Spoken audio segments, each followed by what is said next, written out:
What's going on, guys? Josh from soccerreviewsforyou.com bringing you my review plus on-feet video of the Adidas A17.1 Primeknit in the latest Dust Storm Pack colorway. So of course, latest colorway, which actually looks quite good. We'll talk about that a little bit more in today's video. I'm also going to talk about tech specs and performance. This is a shoe that I recently put in the top 5 most overrated boots on the market right now, which I think a lot of people were surprised with. I'll talk about that a little bit more in this video as well, and we'll of course take a closer look at how they fit and feel on feet. So if you're interested in learning more, stick around, watch the entire video. If you're interested in a pair of these for yourself, I'll leave a little pop-up on screen, or you can click the first link down below in the description. That'll take you to the review page on my website where you'll find buy it now links with exclusive SR4U coupon codes where you'll be able to pick these up below their normal $200 retail price. Now, of course, being a top-end model from Adidas, they do come with a string bag that features the Adidas as well as the Ace branding.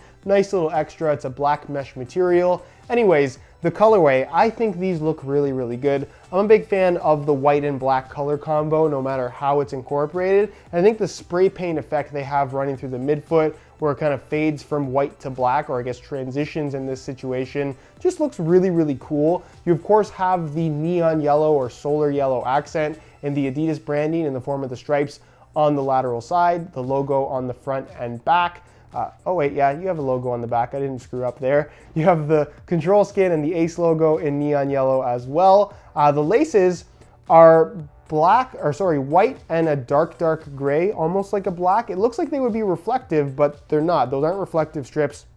It's just a dark gray yarn. So that's kind of an interesting choice. And then of course you have the fade in the sole plate where the heel counter is black and then it fades to white. Not a wearable finish though, just the color of the plastic, which is definitely nice and different from what you'll find on the more expensive Pure Control. So all in all, I think the colorway looks really good, but let me know what you guys think down below in the comment section. So in regards to performance, like I said, I listed this shoe as a top 5 overrated boot in today's boot market. If you guys missed that video, I'll leave a little pop-up on screen. And the reason why I said this shoe was overrated is not because I think it's a bad shoe. It's by no means a bad product, but it's probably one of the least distinctive high-end shoes that you can get right now in terms of how it actually feels, the experience of wearing it. I think part of the reason why getting a high-end shoe is exciting, if you're gonna spend $200 to $300 on a pair of boots, you want something that's not only gonna be a good performer, which this is a good performer,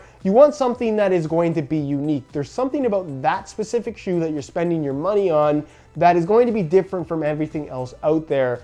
And with this particular boot, the A17.1 Primeknit, it's one of the only top-end models that when you wear them, there's nothing distinctive about it. There's nothing about this shoe that I would point out as being a particularly good feature. It fits nicely, that's one thing, but you kind of want that from any shoe. The Primeknit at the toe, which is something a lot of people obviously like to compare to Nike with their Flyknit technology, doesn't feel particularly soft, doesn't feel particularly sock-like, doesn't really offer the greatest feel for the ball in my opinion, and then it transitions into control skin, which does make up the majority of the upper. It's kind of a subpar stretchy material that the majority of the part that's going to be making contact with your foot, where you have the fused overlay, is firmer. There's lots of layers. And again, the touch on the ball is nothing exceptional whatsoever. The lacing system runs through the middle, which in comparison to the Pure Control, the laceless boot, which is definitely the more popular, or at least more desirable of the 2 top-end Ace models, excluding of course the leather variation, this fits significantly better. The lockdown, the security, the responsiveness, way better on the A17.1 versus the laceless Pure Control. That I think is without question.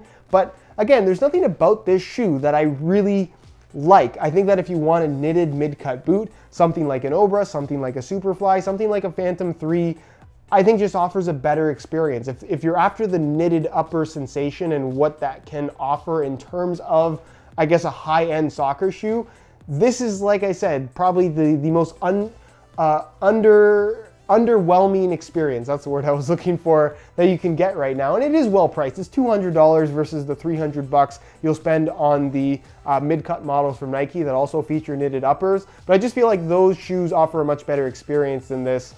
Again, it's a personal opinion, but an opinion coming from somebody who's actually worn everything. So take that for what it is. Still not a bad shoe. If you really like these, you love how they look, you like how they feel, hey, more power to you. It's still, like I said, a good performing shoe, but it definitely would not be my pick for a high-end mid-cut knitted shoe. Again, just my opinion. The mid-cut aspect, their pure cut system, again, these are just extension pieces, so it doesn't really add too much to the overall feel, although the back is more structured than I would personally like it to be, which again, it's not uncomfortable, but I just don't love the idea that this back part is so hard. It's just something that bothers me a little bit in terms of just the overall design. The internal liner is a smooth synthetic liner, more of a suede material, decent amount of padding back there, fairly comfortable. The insole, fully removable. I'll give you guys a quick look at that as well.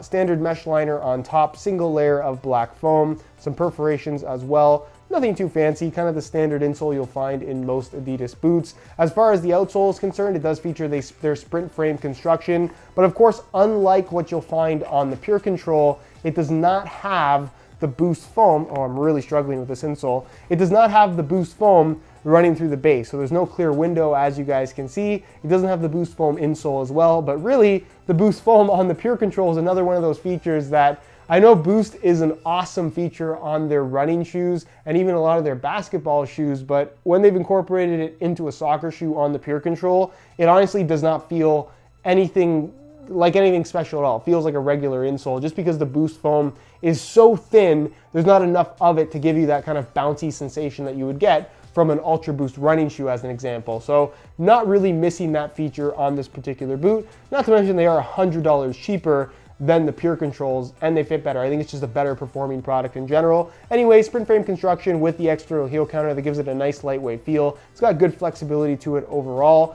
And then of course you get their FGAG stud pattern featuring all conical studs.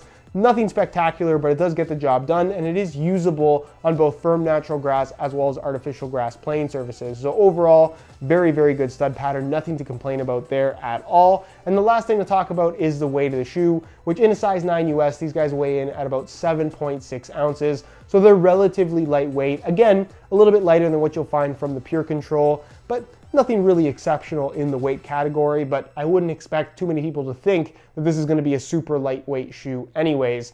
Wow, I said that twice in a row. Let's take a look at how they fit and feel on feet. So you can see here on the right boot, I actually swapped out the white laces for some neon yellow reflective SR4U replacement laces. If you guys are interested in a pair of replacement laces for yourself, the website to go to is www.sr4ulaces.com. If you're interested in a pair, there'll be a little pop-up on screen as well as a link down below in the description. So be sure to go ahead and check that out.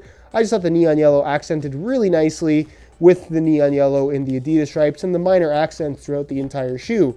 Anyways, let me just tie these up really quickly. And that is something you definitely will notice as a major difference coming from the Pure Control is when you immediately put these on your feet, the Pure Control has that big kind of stiffer plastic side piece to reinforce the laceless system that you have on the shoe. So that to me is a little bit uncomfortable on the outside of my foot. Obviously, everyone's going to have a different experience with that. Comfort is very much a subjective thing after all. This doesn't have that though, which I think just makes for a more comfortable feel in general. The upper doesn't feel as stiff on your feet, but it still does have a stiffer sensation in general. And again, that might be surprising given that it is a knitted upper at the front. The knitted material, it's soft enough, but it doesn't necessarily have that super soft sock-like sensation in my opinion. You really notice the transition point in terms of the upper being much firmer where you have the control skin material, which is good in terms of responsiveness, but again, it's not really that sock-like sensation that I think a lot of people would expect. It's got a lot of firmness to the heel area as well, the very back, which not a bad thing, more of a personal preference thing, but I'm personally not too crazy about that. I just prefer something that feels a little bit softer, a little bit more flexible. This has a more firmer kind of structured sensation, but still, like I said, is a good performing product overall. As far as width is concerned, they actually have a fairly snug fit overall. They're not super, super narrow, but if you have really wide feet, probably not going to be the best option for you. And in terms of sizing, I'm wearing my usual size 9 US here, and the fit and the length is absolutely perfect. So if you are looking to order a pair of these for yourself, I would strongly recommend going true to size in order to achieve the best possible fit. So that is pretty much it, guys, for my review of the Dust Storm Pack Adidas A17.1 Primeknit. Again, if you're interested in a pair of these for yourself, you can click the little eye in the corner of the screen or the first link down below in the description. That'll take you to the review page on my website where you'll find buy it now links with exclusive SR4U coupon codes where you'll be able to pick these guys up below their normal $200 retail price. If you have any questions regarding this shoe, leave them down below in the comments and I definitely will get an answer out to you. If you enjoyed today's video, found it helpful and informative, be sure to support it with a like. Subscribe if you haven't already for daily videos on all the latest and greatest soccer gear. You can find all my social media information linked down below in the description as well. And other than that, guys, hope you enjoyed today's video, and as always, thanks for watching.